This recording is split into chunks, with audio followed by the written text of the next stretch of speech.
नमस्कार। आकाशवाणी जयपुर अजमेर से प्रस्तुत हैं प्रादेशिक समाचार।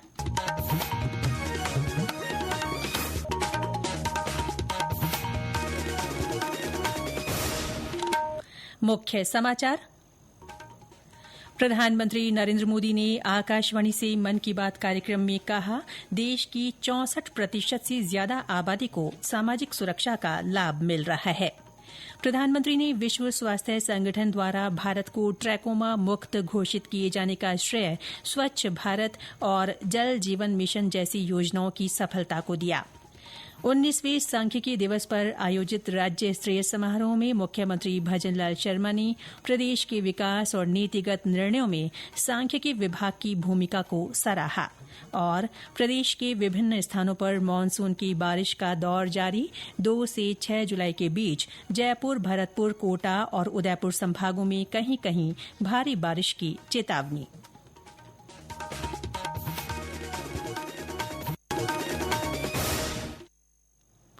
समाचारों के साथ मैं रितिका गुप्ता और अब समाचार विस्तार से। प्रधानमंत्री नरेंद्र मोदी ने कहा है कि स्वास्थ्य से लेकर सामाजिक सुरक्षा तक देश सभी क्षेत्रों में तेजी से आगे बढ़ रहा है।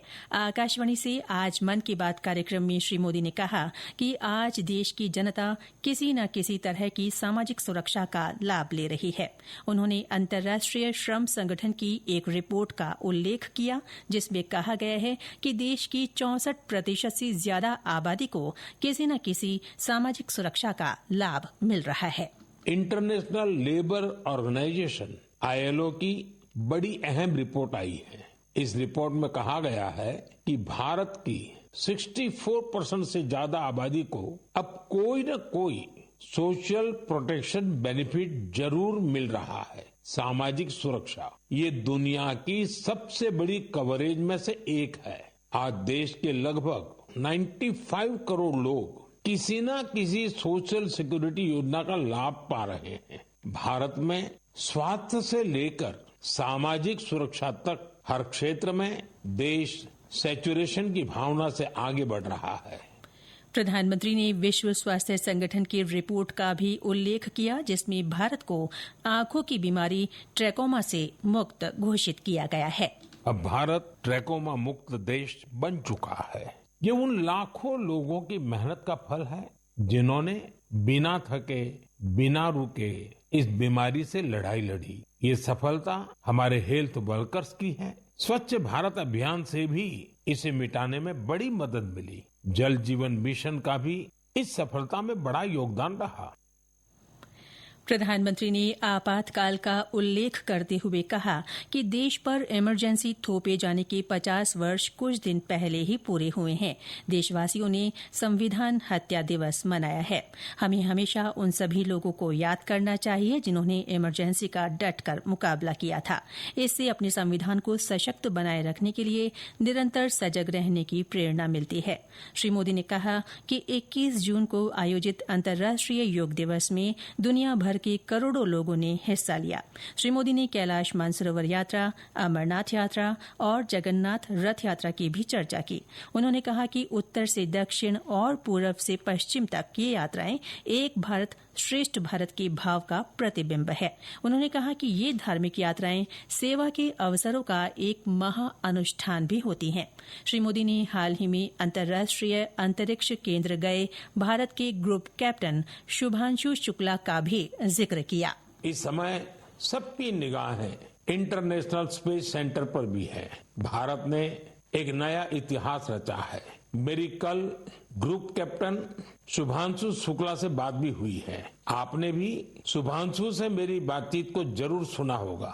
अभी शुभांशु को कुछ और दिन इंटरनेशनल स्पेस सेंटर रहना है। हम मिशन के बारे में और बातें करेंगे, लेकिन मन की बात के अगले एपिसोड में। प्रदेश में भी प्रधानमंत्री के मन की बात कार्यक्रम को लेकर उत्साह नजर आया। मुख्यमंत्री भजनलाल शर्मा ने अपने निवास पर कार्यक्रम को सुना। उन्होंने कहा कि प्रधानमंत्री के नेतृत्व में देश तेजी से प्रगति के पथ पर अग्रसर है। उनके प्रेरणादायी संबोधन से सकारात्मक ऊर्जा का संचार होता है। पाली में भाजपा जिला मुख्यालय पर भाजपा कार्यकर्ताओं ने मन की बात कार्यक्रम को सुना। लोकसभा अध्यक्ष ओम बिरला कल धर्मशाला के तपोवन में राष्ट्रमंडल संसदीय संघ सीपीए संघ के जोन 2 वार्षिक सम्मेलन का उद्घाटन करेंगे। इसमें दिल्ली, हरियाणा, हिमाचल प्रदेश, जम्मू कश्मीर और पंजाब शामिल है। इस सम्मेलन का उद्देश्य समकालीन समय में लोकतांत्रिक संस्थानों को सशक्त बनाना, श्रेष्ठ कार्य प्रणालियों को साझा करना और शासन तथा विधायी कार्य के लिए नवाचारी तरीकों को तलाशने संबंधी एक महत्वपूर्ण मंच के रूप में सेवा प्रदान करना है। इस सम्मेलन की थीम डिजिटल युग में सुशासन, संसाधनों का प्रबंधन, लोकतंत्र की रक्षा और नवाचार को अपनाना है। उत्तराखंड के उत्तरकाशी जिले में सिलाई बैंड के पास आज तड़के बादल फटने की घटना में निर्माणाधीन स्थल पर काम कर रहे 9 श्रमिक लापता हो गए। राहत और बचाव कार्य युद्ध स्तर पर जारी है, जिसमें एनडीआरएफ, एसडीआरएफ और पुलिस टीमें जुटी हुई हैं। निर्माणाधीन स्थल पर कुल 19 मजदूर थे, जिनमें से 10 को बचा लिया गया। मूसलाधार बारिश के कारण गंगोत्री और यमुनोत्री राजमार्ग भी बाधित है। लगातार बारिश और भूस्खलन की आशंका को देखते हुए 4 धाम यात्रा को एहतियात के तौर पर एक दिन के लिए स्थगित कर दिया गया है। ये समाचार आकाशवाणी जयपुर अजमेर से प्रसारित किए जा रहे हैं। प्रादेशिक समाचार बुलेटिन आप हमारे एक्स हैंडल @AIRnews_जयपुर, YouTube channel Rajasthan AIR news और फेसबुक AIR न्यूज राजस्थान पर भी सुन सकते हैं। आज 19वां सांख्यिकी दिवस है। ये दिवस हर साल प्रोफेसर PC महालनोबिस की स्मृति में मनाया जाता है, जो सांख्यिकी और आर्थिक आयोजना के क्षेत्र की एक नामी हस्ती थे। इस वर्ष के सांख्यिकी दिवस का विषय है राष्ट्रीय प्रतिदर्श सर्वेक्षण के 75 वर्ष। इस अवसर पर आज दिल्ली में आयोजित एक कार्यक्रम में सांख्यिकी और कार्यक्रम क्रियान्वयन मंत्री राव इंद्रजीत सिंह ने कहा कि डेटा आधारित आज के इस युग में सांख्यिकी ही शासन का आधार है। उन्होंने कहा कि निर्धारित समय सीमा के भीतर बड़े पैमाने पर लगातार सर्वेक्षण करने से देश की सांख्यिकी प्रणाली की दक्षता मजबूत हुई है। प्रदेश में भी सांख्यिकी दिवस पर कई कार्यक्रम हुए। जयपुर में OTS सभागार में हुए कार्यक्रम को संबोधित करते हुए राज्यपाल हरिभाऊ बागड़े ने कहा कि सूचना और संचार प्रौद्योगिकी के इस समय में सांख्यिकी क्षेत्र का महत्व तेजी से बढ़ रहा है। उन्होंने कहा कि वर्ष 2047 तक भारत को विकसित राष्ट्र बनाने का लक्ष्य तभी साकार होगा जब हमारे पास विश्वसनीय, समावेशी और रियल टाइम आंकड़े होंगे। इसके लिए प्रभावी प्रयास की जरूरत है। सांख्यिकी दिवस के अवसर पर राज्य स्तरीय समारोह का आयोजन जयपुर के राजस्थान इंटरनेशनल सेंटर में हुआ। मुख्यमंत्री भजनलाल शर्मा ने समारोह को संबोधित करते हुए कहा कि आज भारत विश्व के उन चुनिंदा देशों में शामिल हो गया है जो व्यापक आधार पर नीतियां और कार्यक्रम बनाकर लागू करता है। उन्होंने कहा कि राज्य सरकार ने आंकड़ों के आधार पर नीतिगत निर्णय लेकर सुशासन की मजबूत नींव रखी है। उन्होंने कहा कि सरकार प्रदेश में सांख्यिकी तंत्र को मजबूत करने की दिशा में महत्वपूर्ण निर्णय ले रही है। वैज्ञानिक पद्धति से किए गए नेशनल सैंपल सर्वे के निष्कर्षों एवं तथ्यों ने देश में नीतियां एवं कार्यक्रम के निर्माण में महत्वपूर्ण भूमिका अदा की है। इन सर्वेक्षणों के माध्यम से ही देश में सामाजिक एवं आर्थिक विकास की वास्तविक स्थिति का सटीक आंकलन संभव हो पाया है। हमारा देश और प्रदेश आत्मविश्वास के साथ तेजी से विकास कर रहे हैं। उसमें आंकड़े एक महत्वपूर्ण भूमिका निभा रहे हैं। आधुनिक लोकतंत्र में सुशासन, नीति निर्माण अब केवल किसी विचार या दर्शन पर आधारित नहीं है, ठोस, सटीक और विश्वसनीय आंकड़ों पर आधारित प्रक्रिया बन चुका है। झुंझुनू जिले ने सतत विकास लक्ष्य 2024 की सभी तय 17 बिंदुओं पर बेहतर काम करते हुए प्रदेश भर में पहला स्थान हासिल किया है। 19वें सांख्यिकी दिवस के मौके पर जारी हुए आंकड़ों के बाद ये उपलब्धि सामने आई है। जिला मुख्यालय पर राष्ट्रीय प्रतिदर्श सर्वेक्षण के 75 वर्ष विषय पर संगोष्ठी रखी गई।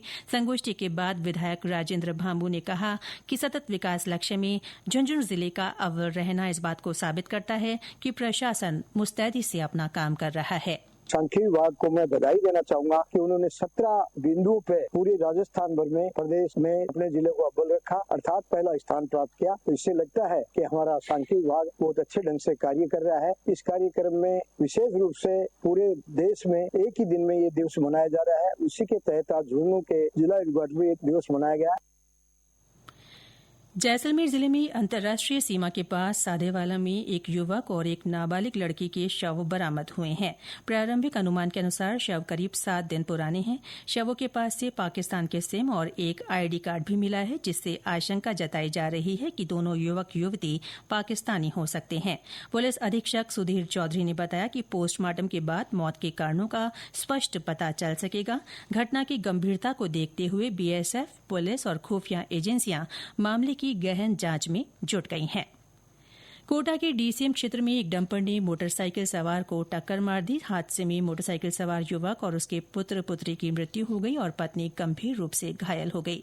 मृतक युवक निजी कंपनी के वेयरहाउस में काम करता था। प्रदेश के विभिन्न स्थानों पर मानसून की बारिश का दौर जारी है। श्रीगंगानगर में दोपहर बाद तेज हवा के साथ बरसात शुरू हुई, जिससे लोगों को गर्मी से राहत मिली। भरतपुर और डीग में भी दोपहर बाद तेज बारिश हुई। राजधानी जयपुर में हल्की बारिश हुई। उदयपुर, जालौर और सिरोही में आज तेज बरसात दर्ज की गई। कोटपुतली बहरोड क्षेत्र में फौजावाली ढाणी में आकाशीय बिजली गिरने से एक युवक की मौत हो गई। वहीं टोंक जिले के देवली में बनास नदी में डूबने से जयपुर के काला डेरा निवासी युवक की मृत्यु हो गई। ये युवक अपने दोस्तों के साथ पिकनिक मनाने गया था। मौसम केंद्र जयपुर के अनुसार कल कोटा, उदयपुर, भरतपुर, अजमेर और जयपुर संभाग में कुछ स्थानों पर बारिश की संभावना है। विभाग ने पूर्वी राजस्थान के जयपुर, भरतपुर, कोटा और उदयपुर संभाग में 2 से 6 जुलाई के बीच कहीं कहीं भारी बारिश होने और कहीं कहीं अति भारी बारिश का पूर्वानुमान व्यक्त किया है। और अंत में मुख्य समाचार एक बार फिर। प्रधानमंत्री नरेंद्र मोदी ने आकाशवाणी से मन की बात कार्यक्रम में कहा, देश की 64% से ज्यादा आबादी को सामाजिक सुरक्षा का लाभ मिल रहा है। प्रधानमंत्री ने विश्व स्वास्थ्य संगठन द्वारा भारत को ट्रैकोमा मुक्त घोषित किए जाने का श्रेय स्वच्छ भारत और जल जीवन मिशन जैसी योजनाओं की सफलता को दिया। 19वें सांख्यिकी दिवस पर आयोजित राज्य स्तरीय समारोह में मुख्यमंत्री भजनलाल शर्मा ने प्रदेश के विकास और नीतिगत निर्णयों में सांख्यिकी विभाग की भूमिका को सराहा। और प्रदेश के विभिन्न स्थानों पर मानसून की बारिश का दौर जारी। 2 से 6 जुलाई के बीच जयपुर, भरतपुर, कोटा और उदयपुर संभागों में कहीं कहीं भारी बारिश की चेतावनी। इसके साथ ही प्रादेशिक समाचार बुलेटिन समाप्त हुआ। नमस्कार।